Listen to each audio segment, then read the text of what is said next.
Yeah, leading by osmosis, just hoping that if we're close to people, people catch the hint, but not asking any personal questions, not getting involved. Well, you point out the idea that the Lord Jesus, he would invite people to be his follower.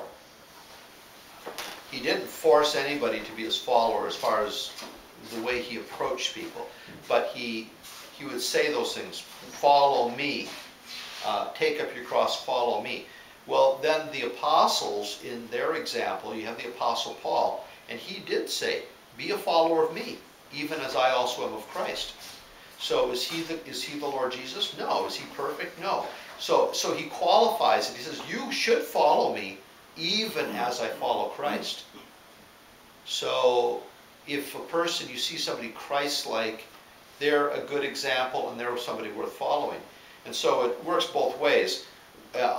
In Hebrews chapter 13, it talks about following the faith of people who have taught us. And so he goes to you and he says, even if that person who has been teaching you and been an example in front of you is not himself getting personally involved in your life, yet you need yourself personally to take the initiative and say, I'm going to seek that person out.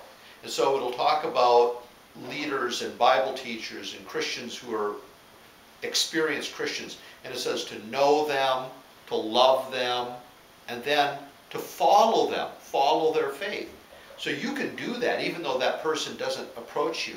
But then on the other hand, those who are involved in Christians' lives, like Timothy, he's a timid guy, it appears, sometimes fearful, and yet Paul would say, the things which you've heard of me among many witnesses, the same commit to faithful men, who shall be able to teach others also.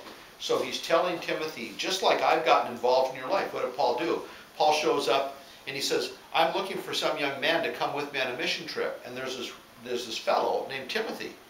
And he invites Timothy to come along. And then he starts pouring his life into Timothy, giving Timothy responsibilities, holding Timothy accountable, teaching Timothy everything he knows.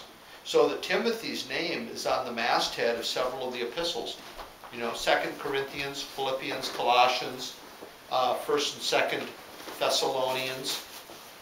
And so Timothy then, Paul is pouring himself into Timothy, and he's telling Timothy, you do the same thing. The same thing I did with you, you do with these other people. So it's a two-way street. The people who are elders and deacons, leaders in the church, they have a certain responsibility to get involved with the Christian, not in a coercive way, but to make themselves available, know what's going on, and influence people in the right way. The people generally need to seek them out.